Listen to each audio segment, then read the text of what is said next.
옆에 분들 무더위 조금만 더 견딥시다. 서로 인사 나눕시다. 지난주 뭐 하셨어요? 지난주 뭐 하셨어요? 네, 올림픽 경기 안 봤다면 거짓말하고 있는 거예요. 우리 국민 맞아요. 예. 예, 올림픽 시청하실 때 어떤 장면이 제일 보기가 좋습니까? 금메달 딸 때 좋죠. 제가 만들어낸 말인데요. 중국인들은 양궁에서 절대 금메달 못 따요. 우리나라 사람들은 탁구에서 금메달 가끔씩만 따고 못 따요. 이게 참 신기하더라고요. 우리는 활을 왜 그렇게 잘 쏴요? 여러분이 올림픽 보고 있으면 우리 그리스도인들은요, 그냥 자기가 보면서 신앙과 연결해서 많은 도전을 받아요. 자기 스스로 그냥 생각하면서 저런 부분이 참 은혜가 되구나. 저 같은 경우는 많은 경기를 봤습니다만은 이번에 그 8강전 신유빈 선수하고 일본의 히라노 미우와의 그 탁구 8강전 단식 경기 정말 둘밖에 없지만 큰 소리 지르면서 응원하고 나중에 이기고 나서 눈물을 흘렸어요. 제가 살짝 조금 흘렸어요. 너무 감동적이었어요. 네, 감동적인 이유가 있는데 원래 이 히라노 미우 이 선수가 현정아 해설위원이 그 설명해 주는데요. 얼마 전에 열렸던 부산 국제 탁구 선수권 대회에서 중국애를 3대0으로 이기내래요. 쉬운 애가 절대 아니었답니다. 그런데 막상 뚜껑을 열고 보니까 3대0으로 압도적으로 우리 신유본이 이기고 있어서 뭐 그거 잘못 알고 있었나 했는데 갑자기 얘가 환복이라고 하잖아요. 옷을 바꿔 입겠다고. 그 옷을 바꿔 이렇게 또 가더니 거의 10분 정도 그 탈의실에서 있었잖아요. 근데 그게 이제 좀 이해가 잘 안 갔어요, 저는요. 왜 그러냐 그러면 땀도 흘리지도 않았는데 너무 쉽게 3대 빵으로 짓는데 뭐 땀을 흘렸다고 가냐. 약간 꼼수 같다고 생각을 했는데 아니나 다를까 막 인터넷에 꼼수를 벌였다고 난리를 하고 그러더라고요. 그래서 다시 와가지고 세 경기를 그대로, 세 게임을 그대로 잡아가지고 3대3 돼가지고 마지막 세트에서 9대10으로까지 밀렸잖아요. 질 줄 알았어요, 솔직히요. 원래 3대0을 지고 있다가 계속 지면 지는 경우가 더 많대요. 그런데 9대10까지도 뒤집고 신유미가 이겨가지고 그냥 만세를 부르고 그냥 눈물을 흘리고 그랬는데 사실 이런 일이 제가 별로 없거든요. 근데 이번에 좀 너무 감동적이었습니다. 좀 감동적이었던 것이 그 신유빈이 이번에 보니까 정말 페어플레이를 하는 선수 같아요. 여러분 잘 아는 대로 도쿄올림픽에서 단체전에 나가서 그냥 일찍이 탈락하고 뭐 단식에도 탈락하고 눈물을 흘렸다더라고요. 그 이후로 여러 세계 선수권 대회를 나가면서 자기 순위를 끌어올려 가지고 세계 8위까지 끌어올렸죠. 그리고 이제 이번에 게임을 해서 이렇게 이기게 되었는데 정말 땀과 노력의 결과로 4강에 진출했고 또 여러분 아시다시피 4강에도 지고 그 다음에 동메달 결정전에도 졌는데 어제 저녁에도 굉장히 또 감동을 받았어요. 지고 나서 그 일본 선수 찾아가가지고 환하게 웃으면서 조그만 애가 나이가 20살밖에 안 되잖아요. 조그만 애가 나보다 낫더라고. 그 안아주면서 막 이렇게 축하해주는 모습이 또 이게 또 일본 언론에서 또 난리가 났잖아요. 이런 모습이 정말 이게 그리스도인으로서 우리가 어떻게 살아야 될 것이냐 그냥 산 교육인 것 같아요. 많은 설교가 필요 없고 많은 그 설명이 필요 없어요. 저렇게 우리도 페어플레이하고 땀을 흘리고 열심히 해서 우리 예수님을 닮으려는 그런 그 성경의 그 거룩하라는 말은 딴 말이 아니에요. 예수님을 좀 더 닮아라. 그게 거룩하라는 거예요. 예수님을 좀 더 닮으려고 우리가 저렇게 노력을 했을까? 제 자신부터 참 부끄러웠습니다. 여러분, 제가 이 운동 경기를 이 설교 시간에 가끔씩 이야기하잖아요. 특별히 축구 얘기를 많이 하잖아요. 근데 내가 이번에 성경을 공부를 하면서 내가 괜히 염려를 했구나. 사도 바울이 운동 경기 이야기를 생각보다 많이 했더라고요, 여기에요. 편지 쓸 때 운동 경기 비유를 많이 들었더라니까요. 저는 그동안 설교도 했습니다만 유심히 생각을 못 했는데 이번에 보니까 많이 이렇게 비유를 해서 설명을 했어요. 특별히 바울이 그 비유를 해서 설명한 운동 경기가 레슬링하고 달리기입니다. 이 레슬링은 에베소서 6장에 나오는데 우리의 싸움은 이게 이제 레슬링이에요. 우리의 싸움은 혈과 육을 상대하는 것이 아니요 통치자들과 권세들과 이 어둠의 세상 주관자들과 하늘에 있는 악의 영들을 상대함이라. 혈과 육을 상대하는 게 아니라 통치자들과 권세들과 이 어둠의 세상 주관자들과 하늘에 있는 악의 영들을 상대함이라. 우린 자면서도 마귀하고 싸우잖아요. 근데 그 싸움이 끝도 안 나요. 그동안 웬만한 적수라면 물리치고도 남았을 텐데 오늘 내가 마귀를 이겼다고 해제를 부르잖아요. 내일 마귀한테 져 있는 모습을 보잖아요. 끝도 봤도 없는 이게 싸움이에요. 레슬링 선수가 그 상대에게 이기기 위해서 사실 저는 모든 운동 다 해도 레슬링은 안 하고 싶더라고요. 사람이 할 짓이 아닌 것 같아요. 선진국 사람들은 선진국 안 하니까 레슬링 안 하니까 우리나라에서 지금 레슬링에서 하나도 못 하잖아요. 어제 저녁에 레슬링은 아니지만 유도를 보면서 와 저는 진짜 감동받았습니다. 권님사님도 감동받으셨는 거 보네요. 예, 저하고 이게 스포츠 코드가 통하는 거예요. 그런데 진짜 감동받았어요. 여러분 유도 혼성 단체전이라는 것이 있어요. 한 7명 정도가 남녀가 혼성을 해갖고 양쪽이 서로 이렇게 대결을 벌이는 그런 그 검투사들이 검투하는 것 같은 그런 종목이에요. 근데 이제 우리나라하고 우즈베키스탄하고 3대3 비겼단 말이에요. 이제 마지막 선수가 안바울 선수예요. 예수 믿는 사람 맞죠? 이름이 바울이잖아요. 안바울. 이 선수가 그 나온 경기 선수들 중에 나이가 제일 많다네요. 제일 연장자라고 합니다. 근데 이 유도 경기가 원래 3분 하잖아요. 3분 안에 점수를 내고 이기는 건데 이게 결판을 못 내면 또 3분을 해요. 골든 스코어를 낸다고요. 그런데 또 3분을 하는데 또 3분이 안 되면 또 이제 계속 가는 거예요. 어제 그 경기가 9분 정도 9분 이상을 걸렸는데 결국은 안바울 선수가 이겼거든요. 그래가지고 우리가 올라가가지고 제가 이제 잠자느라고 몰랐는데 아침에 일어나니까 3, 4회전에 진출해가지고 우리가 3위 동메달을 땄더라고요. 이번에 유도에서 은메달 2개, 동메달 3개나 땄다고 하네요. 구기 종목 다 죽어야 되겠더라고요. 구기 종목은 다 떨어버리고 이게 막 쏘고 막 이렇게 찌르고 막 이런 거 잘하더라고 우리나라가. 어쨌든 그걸 보면서 저는 진짜 유도라는 경기가요 참 엄청나게 힘든 경기구나. 어제 보면서 여러분 이게 체급이 똑같은 사람끼리 안 하는 거예요. 68kg면 68kg끼리 해야 되는데 어떤 때는 이게 추첨이 그리 되면 73kg 가는 거예요.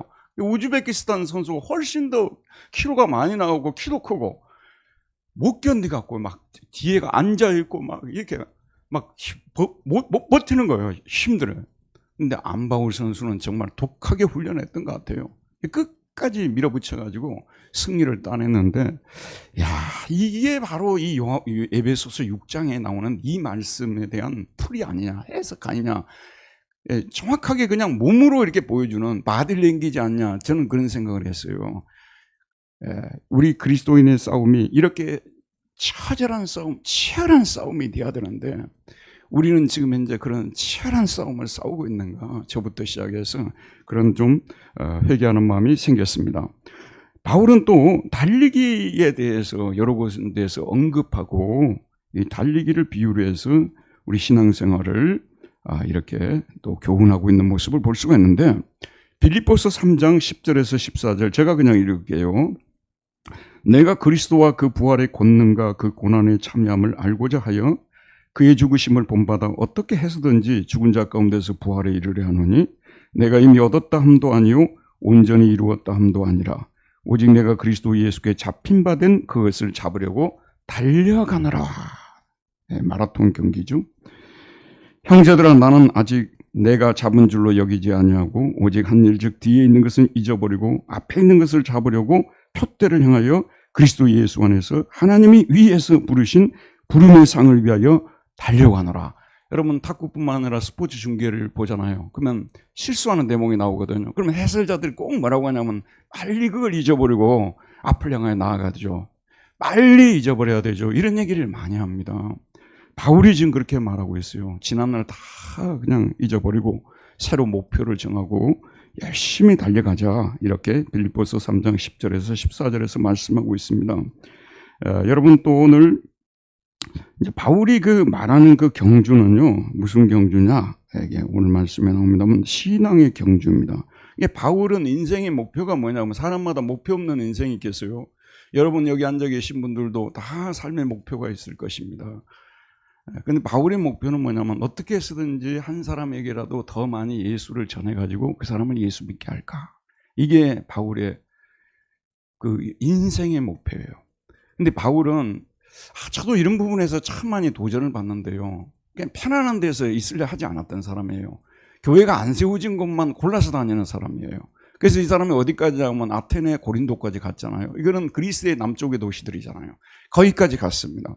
거기까지 가서 복음을 전하는데 이군에는 뭐 플라톤 얘기만 늘 소크라테스 얘기만 들었지 이 뭐 복음이 무엇인지 예수님이 누구신지 뭐 유대인이 전한 그 복음이 우리가 뭐 살아날 복음이라 그 말을 그 사람들이 믿을 수 있었겠습니까? 그래서 이 복음을 전할 때 굉장히 순수해야 돼요. 말하자면 그렇지 않으면 사람들이 이 복음을 받아들이지 않는 거예요. 근데 그 당시도 우리 시대도 마찬가지입니다만은 그 당시도 못된 목사들이 많았어요. 그 사람들이 이미 고린도에 들어와 있었던 거예요. 제가 1992년인가 누마니아에 제가 선교사 수련회를 갔어요. 그 누마니아 선교사님들이 애를 먹고 있는데 어떤 선교사님 때문이에요. 근데 그 선교사는 다락방 2단이 파송한 선교사예요. 여러분 아주 일찍이 동구권이 열리면서요. 2단들이 정통교회보다 훨씬 더 빨리 선교사를 파송했어요. 근데 이런 2단 선교사들의 특징이 뭐냐면 항상 나중에 가면 잡음이 생겨요. 항상 후유증을 남기는 사람들이에요. 여러분 이게 중요합니다. 어떤 목사가 어떤 교회를 갔다 혹은 어떤 지역을 갔다 항상 말이 나오고 후유증이 나오는 걸 그거 잘못됐다는 것을 입증하는 거예요. 목사가 잘못될 일이 뭐 있냐 그 말이에요. 그런데 이 사람들이 가가지고 돈을 밝히는 거. 고린도 교회는 또 고린도는 여러분 잘 아는 대로 그냥 지도를 오늘 가서 한번 보세요. 그게 항구 도시거든요. 배들이 막 계속 들어오니까 돈이 많이 들어와. 여러분 지금 인생 살기 어렵고 은퇴해서 내가 어디가 살까 하면 배들이 많이 들어오는 동네로 가면 고기 한 마리라도 얻어먹습니다. 매일 들어오거든요. 그래서 저는 속초를 유심히 보고 있는데 거기서 정보를 입수했어요. 여러분 제가 놀라운 정보를 공개할게요. 이 속초는 물 사정이 안 좋대요. 그 양양 사는 분이 저한테 비밀스럽게 알려준 겁니다. 강릉하고 두 곳에는 가지 마라 그러더라고요. 물 사정이 안 좋대요. 물 사정이. 근데 우리한테는 물이 중요하잖아요. 양양에는 가면 또 그 서울대 병원도 있어요. 그러니까 거기가 참 좋은 데인 것 같은데 투자를 하려면 거기다 투자하세요. 어쨌든 이 항구 도시 가면요. 돈이 없는 데가 없어요. 뭐 함부르크, 함부로 갈 수 없는 곳 아니에요. 그런 거. 그러니까 이 고린도가 돈이 많으니까 이 사람들이 와가지고 처음에는 그냥 양의 털을 쓰고 막 들어왔지만 막 돈을 밝히고 이러는. 그래서 바울이 복음을 고린도에서 전할 때는요 사리금을 안 받았어요. 여러분 이 밭을 가는 소에게 망을 씌우지 말라는 말씀이 나오잖아요. 이게 구약의 제사장들도 그렇고요. 그 다음에 또 신약의 복음 전하는 자들도 다 사리비를 드리는 것이 맞는 거예요. 그런데 바울은 그 시대적 상황 속에서 자기는 일체의 돈을 받지 않았어요. 왜냐하면 순수성이 자기가 전하는 복음의 순수성이 퇴색할까 봐서. 그래서 바울은 직접 자기가 텐트 메이커로서 텐트 치는 일을 해가지고 자기가 돈을 벌어서 생계를 영위했다는 것을 말해주고 있고 어떻게 해서든지 한 사람이라도 예수 믿게 하기 위해서요. 여러분 유대 율법에 의하면 돼지고기를 먹지 못하게 되어 있어요. 정결법에 의하면요. 그런데 이방 도시에 가게 되면 돼지고기 얼마나 맛있어요. 돼지고기. 그러니까 돼지고기 먹는 사람들은 자기가 돼지고기 먹어주면서 복음을 전했다고. 그래서 유대인에게는 유대인의 모습으로, 이방인에게는 이방인의 모습이 되면서 어떻게 해서든지 한 사람이라도 예수 믿게 하려고. 여러분 지금이라도요 늦지 않았습니다. 우리는 이제 아직도 살 날이 많이 남은 사람들 아니에요. 지금이라도 인생의 목표를 정하십시오. 한 사람이라도 교회 한번 데려오세요. 여러분 한 사람이라도 내가 전도를 해서 예수 믿게 해서 구원받게 되겠다. 날마다 기도하시기를 바랍니다. 우리가 무슨 힘이 있겠습니까? 그러나 하나님이 함께 하시면 그 사람 마음이 열릴 때가 오는 거예요. 지금부터 우리가 정해놓고 한 사람이라도 예수 믿게 하라. 바울은요, 그래서 한 사람이라도 예수 믿게 하기 위해서 한 명도 없는 곳으로 골라서만 다니면서 나무 터 위에서 자기는 교회를 안 세운다 그래요. 그런 데만 다니면서 복음을 전했지 않습니까? 이 사람 대단한 사람입니다. 지난 시간에 제가 말씀드렸던 허드슨 테일러도 중국 내지에는 아무도 안 들어가는, 다 상해에만 있으려고 하는 거예요. 제가 아프리카 선교에 대해서 들었는데요, 직접 아프리카에서 오신 분이 이야기한 거예요. 아프리카 선교하러 가신 분들 케냐에만 500명 모여 있다는 거예요. 이게 한 30년 전에 들은 얘기예요. 케냐, 나이로비 같은 데는 유럽 도시보다 더 좋은 도시거든요. 기후도 좋고요. 살기도 유럽 도시보다 더 좋은데요, 여러분. 거기에 500명 선교사가 모여 있다는 거예요. 이게 어려운 데는 안 간다는 거예요. 바울은 그러질 않았습니다. 복음이 한 번도 들려지지 않은 곳으로 들어가서 복음을 전해서 그들을 예수 믿게 하려고 했던 것이죠. 그렇게 한 이유가 뭐냐면 23절에 보면 내가 복음을 위하여 모든 것을 행하면 복음에 참여하고자 함이라. 내가 복음을 위하여 모든 것을 행하면 복음에 참여함이라. 복음의 영광에, 복음의 혜택에 참여함이라. 메달을 따는 것은 대한민국의 영광에 참여하는 것 아니겠습니까? 그리고 대한민국이 주는 혜택에 참여하는 거 아니겠습니까? 그러기 위해서 목숨을 걸고 지금 싸우고 있지 않겠습니까? 바울은 복음을 위해서 모든 것을 행하면 복음에 참여하고자 함이라고 말하고 있습니다. 자, 이런 맥락에서 지금 이제 달리기 비유를 여기 지금 이제 들고 있는 거예요. 첫 번째, 상을 받기 위해서 열심히 신앙의 달리기를 하라고 말합니다. 24절 우리 다 같이 한번 24절. 어제 저녁에 다 힘들었는데 아무도 주무시는 분이 없어요. 오늘 정말 주의 은혜가 충만합니다. 자, 24절 큰 소리로 한번 읽어보도록 하겠습니다. 운동장에서 다름질하는 자들이 다 달릴지라도 오직 상을 받는 사람은 한 사람인 줄을 너희가 알지 못하느냐. 너희도 상을 받도록 이와 같이 다름질하라. 1950년대에 독일인 그 유적 발굴팀이 당시에 올림픽이 열렸던 도시 올림피아를 발굴했다고 합니다. 당시에 그 이름 지금 여러분 인터넷 쳐보면 알아요. 그 사람이 가가지고 여러분 너무나 잘 아는 그리스의 트로이 그 유적지를 발견하고 도시를 발견했죠. 올림피아 도시를 발견해서 거기를 이렇게 쭉 이렇게 막 유물들을 모아보니까 제일 크게 만든 신이 제우스 신이고 제우스 신의 아내가 누군지 아십니까? 헤라입니다. 헤라 신. 그래서 이 신들을 위해서 사실은 이 운동 경기를 열었던 거예요. 그래서 제전이라고 올림피아 제전이라고 말하지 않습니까? 자, 올림피아 경기는 신들을 위한 제전이었습니다. 경기 종목은 오늘날처럼 많지가 않았겠죠, 당연히. 그런데 발굴된 것들 중에서 달리기 경주로가 발견이 되었는데 42km가 아니라요. 42km가 아니라 19km 정도 된다고 합니다. 19km. 이 19km를 달리는 거예요. 그런데 그 당시 올림피아드는 여러분 잘 알고 계십니다만은 국가를 대표하는 거 아니에요. 그 당시는 뭐 국가가 다 이렇게 형성된 것도 아니고, 그러니까 개인이 그냥 출전을 했대요. 출전해가지고 이와 같이 소위 금메달을 따게 되면 월계관을 씌우게 되고, 월계관은 풀로 만드는 거죠. 월계관을 씌우고 그 다음에 포상금을 주고 자기 고향을 방문해서 예전에 암행어사처럼 장원 급제하면 고향에 가서 그렇게 돌아다니게 하듯이 퍼레이드 하듯이 그렇게 했다고 되어 있습니다. 근데 올림피아 경기장에서 많은 사람들이 달리지만 월계관은 몇 명 있습니까? 한 명이 쓰는 거잖아요. 운동장에서 다름질하는 자들이 다 달릴지라도 오직 상을 받는 사람은 한 사람인 줄을 너희가 알지 못하느냐. 너희도 상을 받도록 이와 같이 다름질하라. 근데 여러분, 자, 주목 좀 해주십시오. 성경을 볼 때 이 성경 교사의 가르침을 진짜 받아야 됩니다. 근데 이런 구절이, 상에 대한 성경 구절이 이 신약 성경에 참 많이 나와요. 상을 준다는 이런 말씀이 많이 나오니까 그 예전에 그 조용기 목사님 이런 순복음교회 같은 데는 가서 그냥 예수의 이름으로 물러가라 막 귀신 쫓겨나가고 그 다음에 또 막 죽은 자가 막 살아나 병든 자 고침을 받고 막 뱀을 짚는다고 막 그러잖아요. 믿음으로 뱀을 짚을 수가 있습니다. 그러면 저는 속으로 뱀을 짚으면 독에 걸려서 죽는데 속으로 늘 그랬어요. 그 말씀을 통해서 은혜를 받은 것이 아니라 그것이 어떤 상징적으로 얘기를 하는 거지, 뱀을 진짜 잡으면 산다고. 그래, 오늘 뱀 잡아봐요 가서. 다음 주에 우리 못 봅니다. 이 성경을 해석을 잘해야 되는 거예요, 여러분. 이 상을 준다는 이거는요, 우리 예수 믿는 사람은 우리가 원래 예수를 믿으려고 믿은 사람들 아니잖아요. 하나님께서 우리가 좋아서 택한 사람들이잖아요. 맞죠, 여러분? 이게 우리 택한 사람들에게는 모두에게 다 면류관을 씌워주는 거예요. 세상에서는 한 사람만 씌워주죠. 우리는 모두에게 다 씌워주는 거예요. 여기 앉아있는 분들 진실로 예수 믿는 사람 중에 면류관 쓰지 못할 사람 단 한 사람도 없다는 것이 성경이 말하는 거예요. 하나님이 우리를 부르시면 부르신 날부터 죽는 날까지 우리를 지켜주시고 인도하시겠다는 것이 성경이 말하는 것이기 때문에 이 상급론에 대해서 설교를 잘해야 돼요, 여러분. 성도들도 잘 받아야 돼요. 여러분이 선택되었다면 상은 다 보장되어 있는 것입니다.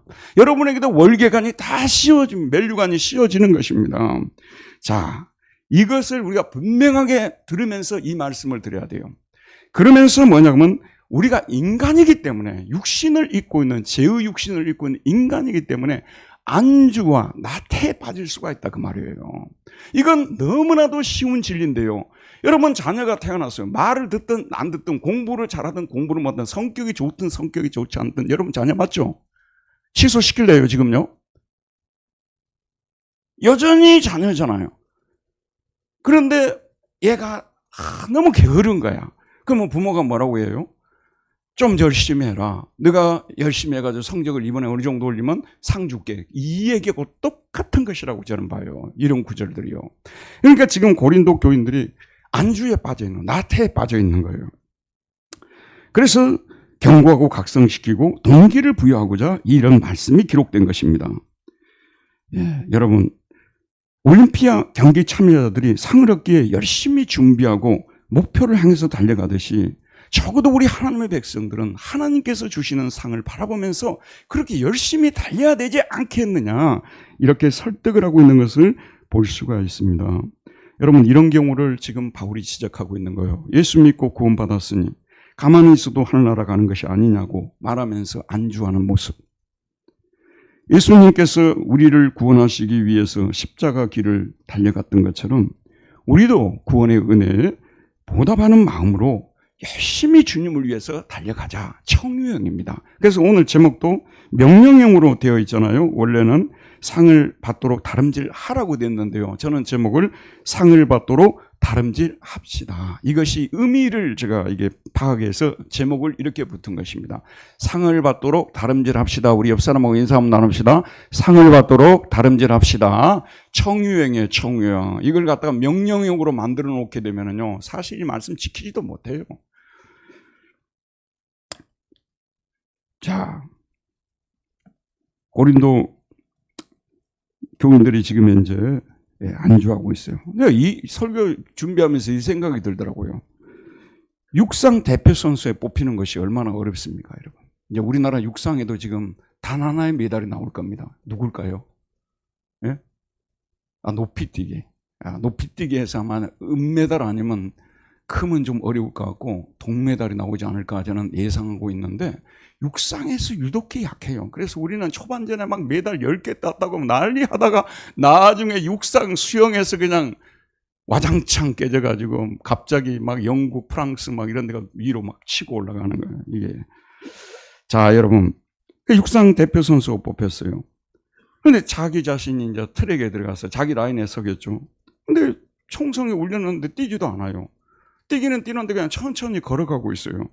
그러면서 뭐라냐고 하면 나는 상 같은 거 관심 없다고 이러고 있단 말이에요. 여러분 이 모습이 주님 보실 때 얼마나 안타까운 모습이겠습니까? 예, 국가의 명예와 자신을 응원해주는 국민을 모욕하고 있는 행위 아니겠습니까? 우리가 구원을 받은 자녀라고 말하면서 우리를 구원해 주신 주님을 위해서 그분의 칭찬을 받기 위해서 열심히 달리지 않는다면 이 운동선수와 무엇이 다르겠습니까? 우리는 우리가 구원을 받은 것이 하나님의 은혜임을 잘 알아야 합니다. 그러므로 은혜를 헛되이 받지 말아야 됩니다. 사람이 제일 기분 나쁠 때가 언제입니까, 여러분? 은혜를 베풀었단 말이에요. 그런데 그런 은혜를 받고 헛되이 인생을 사는 거예요.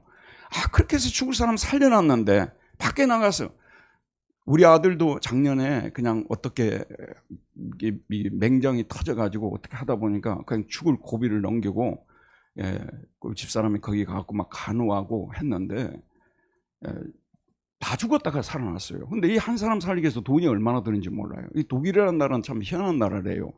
작은 병들은요, 이 예약 잡기도 어려워요. 그리고 별로 그렇게 봐주도 않아요. 그런데 중병이 걸리면 이 사람들 1순위로 들어간대요.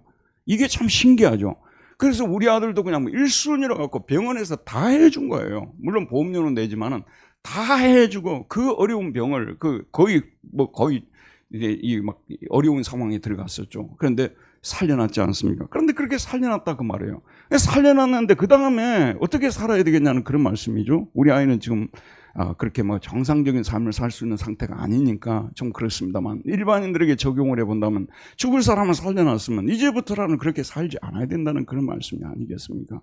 그래서 저와 여러분 이런 하나님의 은혜를 알고 안주하지 말아야 된다는 것입니다. 고린도라는 도시는요, 유혹이 많은 도시예요. 원래 상업 도시들이 유혹이 많습니다. 그래서 우리나라 사람들이 함부르크를 꼭 가려고 해요. 왜 그러냐면 그 유혹을 맛보기 위해서 가려고 해요. 함부르크에 어떤 어떤 그 거리가 있어요. 그런 유흥가죠. 막 그런 데 가가지고 나쁜 짓 하려고. 이 상업 도시는 유혹이 많아요, 여러분. 고린도가 그랬습니다. 유흥 문화죠. 거기에 심취해서 인생을 허비하고 있는 사람들이 많은데 그리스도인들까지도 그 문화를 거스르지 못하고 거기에 참 빠져서 살아가는 이 안타까운 모습을 생각하면서 바울이 이 편지를 적고 있는 것입니다. 운동장에서 다름질하는 자들이 다 달릴지라도 오직 상을 받는 사람은 한 사람인 줄 너희가 알지 못하느냐. 너희도 상을 받도록 이와 같이 다름질하라. 두 번째, 이기기를 다투는 사람에게 있어서 반드시 필요한 일은 어떤 일일까요? 절제하는 일입니다.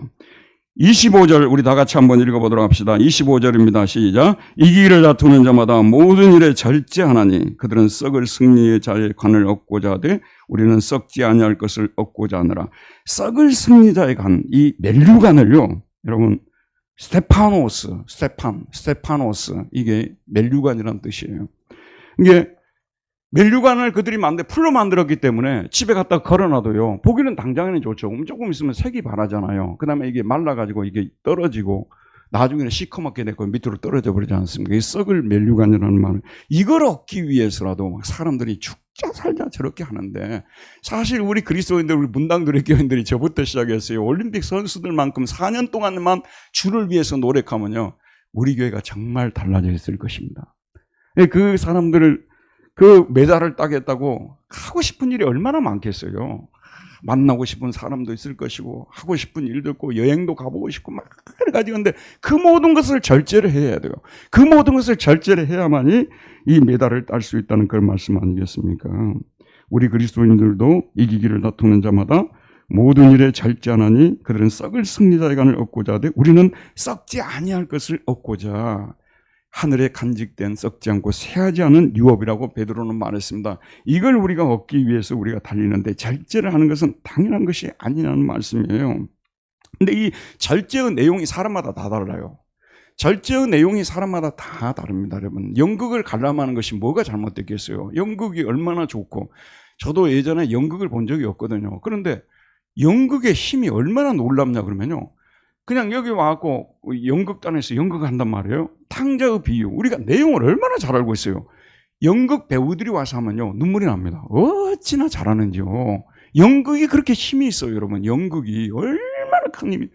연극 좋아하는 건 나쁜 거 아닙니다. 연극은 굉장히 필요하고 좋은 겁니다. 근데 매번 주일날 교회 가는 것도 잊어버리고 연극장에 다닌다면 그건 문제지 않냐는 그런 말씀이에요. 실제로 저도 스포츠를 너무 좋아했고, 제가 이 고등학교 졸업하고 잠깐 집에 놀 때 애들하고 축구하다가 주일인 줄 잊어버리고 교회를 못 갔어요. 우리 담임 목사님한테 불려가가지고 야단을 맞았습니다.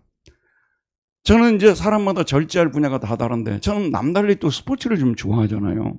특별히 축구를 좋아해가지고 축구에 대해서 설교할 때 많이 이야기도 하고 또 사석에서도 이야기를 하고 그러지 않습니까?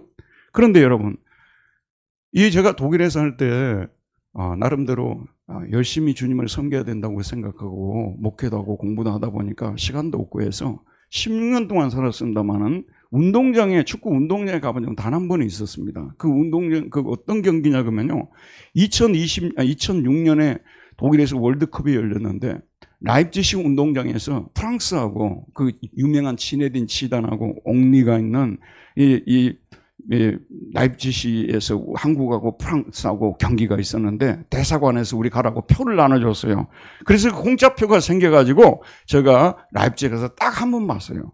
그리고 이제 축구는 주로 어떻게 제가 하냐면 토요일 날 이제 경기를 하게 되면 다 요약을 하고 하이라이트를 보여줘요. 1시간 정도요. 그럼 그걸 이제 보고 매일매일 이제 공부하러 가가지고 쉬는 시간에 사설 하나 있고 그다음 스포츠 칼럼 하나 있고. 그러니까 지금 제가 스포츠 칼럼니스트로 활동하고 있어요. 예, 그런 거는 했지만은 이거는 실제로 독일의 그 스포츠 칼럼은 에세이 수준이거든요. 거의 에세이 수준이에요. 그러니까 뭐 독일어 공부도 하고 또 내가 독일 사정 어떻게 그걸 이 두꺼운 여러분 독일 신문이 어떤 신문인 줄 아세요? 독일 얘기에서 우리 집사람이 독일 얘기 좀 하지 말라고 막 지겹다고 하는데 한 번만 더 이야기할게요. 근데 신문이 지도이체 차이퉁이라든지 프랑크푸르트 알게마이네요, 베르리너 차이퉁 이런 신문이 있잖아요. 이게 거의 이렇게 두껍습니다. 하루에 나오는 신문이에요. 그러니까 나 어떤 때 그런 생각했어요. 이거 공부하기 위해서 누가 유학을 와도 되겠다. 그거 다 읽지도 못합니다. 그래서 저는 그냥 사설하고 그다음에 스포츠 칼럼 하나 읽는 걸로 그렇게 했습니다. 어쨌든 제가 스포츠를 좋아하니까 저는 항상 절제해야 될 분야가 이 분야예요. 모든 사람에게 다 달라요. 어떤 사람은 또 여행을 너무너무 좋아하거든요. 그래서 기회만 있으면 또 시간 내가지고 여행을 떠나버리는 거야. 그러니까 또 그 사람은 여행 좋아하는 게 뭐가 잘못된 것이겠어요? 절제가 중요하다면 절제. 성령의 9가지 열매 중에서 절제가 나오지 않습니까? 절제를 하는, 이기기를 다투는 자마다 절제하는 거예요. 이기기를 다투지 않으면 절제할 필요가 뭐가 있겠어요? 이기기를 다투니까 절제를 하는 것이죠. 그 다음에 또 무슨 얘기가 나오냐면 그 복싱 비유를 하고 있는데, 복싱 비유를 하는데 싸우기를 허공을 치는 것 같이 아니하여, 그 다음에 앞에는 다름질하기를 향방 없는 것 같이 아니하고, 그러니까 우리가 달리기를 할 때 이 목표를, 이거 세 번째예요. 달리기를 할 때 목표를 분명히 정하고 달려야 된다는 거예요. 한번 비유를 해볼게요. 이제 마라톤 대회가 열렸어요. 이 분당에서 출발해갖고 강화문으로 가는데요. 그러면 여기서 출발해갖고 이제 강남으로 가야 되겠죠. 그 다음에 용산으로 가가지고 어디로 들어가야 돼요? 시청 쪽으로 들어가갖고 강화문으로 가야 되는데, 시청 쪽에서 갑자기 남산을 쳐다보니까 가을이 돼가지고 단풍이 장난이 아니야. 그래서 그게 나는 단풍 너무 좋아하니까 만에 빠져서 올라간다고 생각해 보세요. 그와 마찬가지로 우리가 뭔가 싸울 때는 목표의식이 분명해야 됩니다. 목표의식이 분명하고, 그리로 반드시 가야 된다는. 그 다음 복싱 선수의 예를 또 들고 있거든요. 싸우기를 허공을 치는 것 같지 않아요. 복싱 선수가 싸우기를 그냥 그림자를 보고 계속 쫓아다니면서 친단 말이에요. 이거 섀도우 복싱이라고 하잖아요. 그러면 안 되죠. 분명히 이 상체를 가격해야 되는 거 아니겠어요? 얼굴을 바라보면서, 이런 데를 배를 바라보면서 가격을 해야 되는 거 아니냐, 그런 말씀이에요. 그러니까 제가 이런 말씀 드리는 것은요, 이거는 굉장히 문화도시에서 발생할 수 있는 이 말씀이에요, 여러분. 문화도시에서 발생할 수 있는, 즐길 문화가 너무 많은 거예요. 극장도 가야 되고, 연극도 봐야 되고, 또 뭐 콘서트도 가야 되고, 뭐 요즘은 트로트 콘서트도 또 가야 되고, 뭐 임영웅이도 봐야 되고, 뭐 또 이런 이렇게 하다 보니까 목표를 잃어버리는 거예요. 자기가 왜 그리스도인이 되고 자기가 어디로 가야 될지. 여러분, 저는요, 우리가 어디를 가든지 우리 그리스도인은 자기가 어떤 사람이고 자기가 가야 할 방향이 무엇인가, 목표가 무엇인가를 분명히 하고 가야 된다고 저는 생각을 해요. 제가 이제 여행을 갈 때도요, 집사람하고 항상 하는 얘기가 있어요. 밖에 나갈 때 나는 그래도 내가 목사인데 옷을 아무렇게 입고 나갔다가는 혹시 참 아는 사람 만나면 이건 굉장히 은혜가 안 된다. 그래서 옷을 좀 제대로 입고 가려고 하고요. 여행을 가도, 요즘 휴가철 여행을 많이 가잖아요. 어떻게 하나님이 저에게는 은혜를 주셔가지고 매일매일 우리는 예배를 드리고 여행을 시작합니다. 아침에 못하면 저녁이라도 드리고요. 전 독일에 지금 가잖아요. 가도 항상 아침에 일어나면 성경 보고 기도하고 하루를 시작합니다. 그것이 적은 차이인 것 같지만 상당히 큰 차이인 것입니다. 저는 우리 교인들이 다 좀 그렇게 해봤으면 좋겠어요. 그게 그렇게 어렵지 않아요. 왜냐하면 30분 내내 다 끝나는 것이거든요. 근데 그렇게 하나님 중심으로 하루를 시작하면요, 여행도 굉장히 기쁘고. 여행을 왜 가겠어요? 다들 피곤하고 힘드니까 여행을 가서 충전을 하고 돌아오려고 가는 거 아니겠습니까? 그러더라도 우리는 주일은 지키고, 그곳에 있으면서도 주일은 반드시 지켜야 되고, 그곳에 있는 교회에 나가야 되는 것이고요. 매일매일 성경 읽고 기도하는 것을 게을리하지 말아야 돼요. 그게 우리의 정체성이고, 우리가 가야 할 방향은 천국 아니겠습니까? 그리고 여러분, 혹시 이런 말씀하실 때 잘못 받아들이는 우가 있을까 봐서 걱정이 됩니다만은 사실 우리 인생은 죽음으로 끝납니다. 우리가 계속 가려 하는데 갑자기 죽음의 강이 나타나고 막아버려요. 죽음이라는 것도 너무 무서운 거예요, 여러분. 이 죽음이라는 것 쉽게 생각하는 분들은요, 죽을 고비를 안 넘겨봐서 그래요. 진짜 죽음은 무시무시한 것이고 피하고 싶어요. 저도 어떤 때는요, 안 죽었으면 좋겠다 그런 생각을 가져요. 제가 막 빨리 죽고 부활해서 천국 갔으면 좋겠다 그럴 것 같죠? 아니에요. 안 죽었으면 좋겠다. 계속 안 죽었으면 좋겠다. 그런 생각이었는데 죽음은 잔인하게 다가오잖아요. 그래서 이 죽음이 우리를 가로막고 있으니까 우리가 목표 있는 인생, 예수님을 좀 더 닮고 나를 구원하신 주님을 더 기쁘시게 했던 스피릿이 있어야 돼요. 이 스피릿이 있어야 돼요. 여러분, 우리는 바디만 갖고 살 수가 없어요. 스피릿이 우리 속에서 꿈틀거리고 있어야 돼요. 여러분, 우리가 예수 믿는 거 남한테 보여주기 위해서 믿는 겁니까, 여러분? 철저히 나와 하나님과 관계입니다. 예를 들어서 제가요, 하나님 앞에서 얼마든지 여러분을 속이고 살 수 있어요. 왜냐하면 여러분들이 저 인생을 다 보는 것도 아니잖아요. 그런데 목사이기 때문에 그렇게 살지 말아야 된다는 항상 스피릿이 저 속에서 항상 꿈틀거리고 있는 겁니다. 여러분도 신자이기 때문에 스피릿이 꿈틀거리고 있어야 되는 것이, 누가 보든 보지 않든 나는 목표를 향하여 달려가야 된다. 달리기 경기하는 데 있죠. 사람들이 다 양쪽에 서 있습니다. 자기 편이 올 때는 온갖 좋은 얘기를 해줍니다만 라이벌이 오게 되면 온갖 나쁜 얘기, 이런 나쁜 얘기를 듣고 싶으면 야구장을 꼭 가보시기를 바랍니다. 야구장에 가면은 그 안 좋아하는 타자가, 저쪽 상대편 타자가 나오면 온갖 욕을 다 하는 거예요. 조롱하고 막 조소하고 막, 너 배 나온 거 보니까 연습도 요즘 안 하는가 보다 막 이렇게 하고 막 온갖 이야기를 퍼부죠. 그거 다 이기고 나가야 되는 거 아니겠습니까? 네 번째, 남을 가르치는 자는 자신이 버림을 받을까 조심해야 됩니다. 결론을 맺겠습니다. 우리는 예수님을 믿음으로 구원을 받았습니다. 하지만 우리는 주님을 위해서 반드시 해야 할 일도 부여받았습니다. 주님은 우리에게 영혼을 구원하는 사명을 주셨습니다. 원래 구원에는 사명이 따르는 거예요.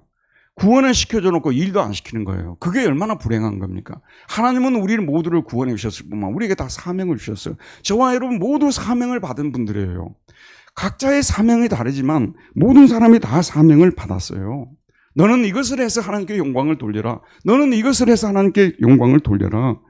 우리는 우리에게 주어진 일을 통해서 하나님, 성부, 성자, 성령 하나님을 기쁘시게 해드려야 된다는, 나를 위해서 천국에서 이곳까지 구원하기 위해서 달려오신 예수님을 위해서 나도 십자가를 짊어지고 골고다 언덕을 올라가고 부활의 언덕을 넘어 마침내 천국으로 들어가야 되겠다, 그런 생각을 가지고 부지런히 달려야 된다는 것입니다. 자기를 쳐서 굴복시키는 것도요 굉장히 중요합니다.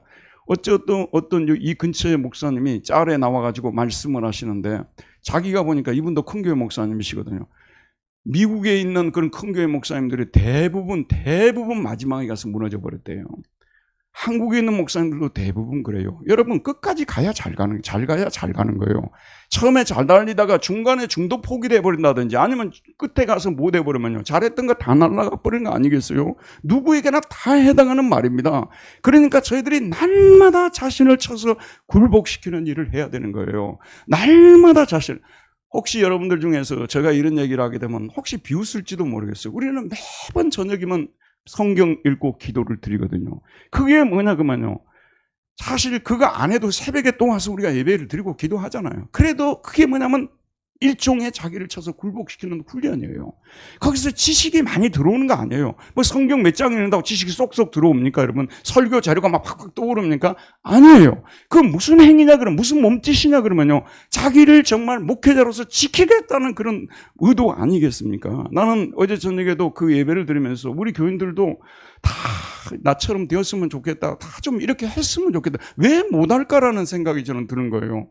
아니, 우리가 그 재밌는 연속곡은 뭐 2시간, 3시간도 연달아 보면서 성경 10분, 20분 읽고 기도하는, 그것이 그렇게 힘든 일이냐는 그런 말씀이죠. 근데 그렇게 한다고 해서 내 신앙이 확 달라지거나 뭐 내일 놀라운 배날개, 그런 거 전혀 없어요, 여러분. 어제의 인간이나 오늘 인간은 똑같아요. 그러나 그것이 뭐냐, 몸짓이라니까요. 나름대로 자기가 이 하나님의 백성으로서의 정체성을 지키겠다는 그런 모습 아니겠습니까? 이제 제가 말한 대로 하는 사람은 큰 복이 임할 겁니다. 그 다음에 안 하는 사람은 적은 복이 임할 것입니다.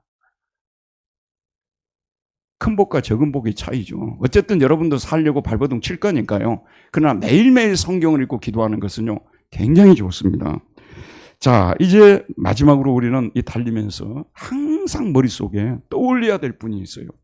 예수님의 그 신앙의 경주를 늘 떠올리면서 예수님은 어떻게 달리셨는지, 예수님도 공생의 3년 동안 예수님께서 쉼이 없이 달리셨어요. 예수님이 쉼이 없이 달리셨잖아요.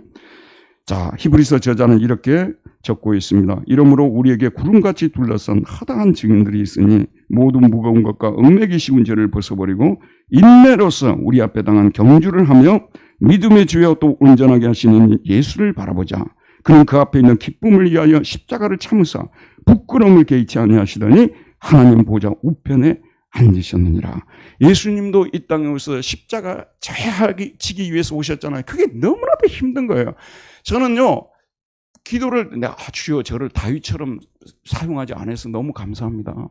바울 이름만 들어도 나는 기겁을 해요. 아이고, 나도 그들이 졌던 십자가 얼마나 무겁습니까? 예수님 지신 십자가, 아무도 질 수 없는 십자가 아니에요? 예수님이 그 십자가를 지고 경주를 하는데 그 앞에 있는 기쁨을 위하여 십자가를 참았다고 말하고 있어요. 부끄러움을 개의치 않더라고 말하고 있습니다. 그리고 하나님 보좌 우편에 앉으셨다고 말씀하고 있습니다. 우리도 예수님처럼 달렸으면 좋겠습니다. 이제 마지막으로 이렇게 달리면은 바울이 평생을 이렇게 달려본 후에 죽을 날이 얼마 남지 않았어요. 자기가 고백을 합니다. 이제 자기 죽을 날이 얼마 남지 않았는데 자기가 알거든요. 이번에 로마의 감옥에서 내가 죽겠다는 것을 바울이 알거든요. 그 마지막으로 고백했던 내용이 디모데후서 4장 7절에서 8절에 나옵니다. 나는 선한 싸움을 싸우고 나의 달려갈 길을 마치고 믿음을 지켰으니 이제 우리는 나를 위하여 의의 멸류관이 예비되었으므로 주 곧 의로우신 재판장이 그날에 내게 주실 것이며 내게만 아니라 주의 나타나심을 사모하는 모든 자에게도 오니라. 저는 지난 시간에 제가 말씀드린 허드슨 테일러는 확실히 만약에 앞자리 뒷자리가 있다면 저보다 한참 앞자리에 앉을 분이라고 생각해요. 그러나 허드슨 테일러에게는 미치지 못하지만 나에게도 하나님께서 예비하신 상이 있으리라는 생각을 갖고 있습니다. 여러분, 우리 모두가요, 다 아우구스티누스가 신국론에서 아주 요약을 잘 해놨는데요. 모든 상들에는 차등이 있겠지만 앞선 좀 더 좋은 상을 받았다고 덜 좋은 상을 받은 사람을 무시하거나 거기에서 차별을 두거나 그런 거는 없다고 말해주고 있습니다. 어쨌든 저와 여러분들은 우리에게 주어진 십자가를 치고 다른 사람들을 생각하지 마세요. 여러분, 시대가 좋아지면 자꾸 다른 사람들을 의식하거든요. 저 사람은 근데 나는 저 사람보다 낫지 않느냐. 이거는 정말 그렇게 하지 맙시다. 우리는 자기 십자가를 지고 날마다 자기 십자가를 지고 자기가 가야 할 길을 가면 되는 것입니다. 그래서 우리 분당도립교회 성도님들 마지막 날 하늘나라에서 다 만나서 영광의 잔치에 참여해요. 기쁨을 함께 누리는 그런 시간이 왔으면 좋겠습니다. 은혜로우신 하나님, 오늘도 생명의 말씀을 우리에게 주셔서 여호와 우리 아버지, 우리 구원받은 자녀들이 이 세상 올림픽 출전자들이 메달을 따기 위해서 달리는 것보다도 더 자기 정체성을 분명히 하고 열심히 달려야 된다는 사실을 오늘 말씀을 통해서 깨우쳐 주셔서오니 그렇게 할 수 있도록 은혜 베풀어 주옵소서. 예수님 이름으로 기도하였습니다. 아멘.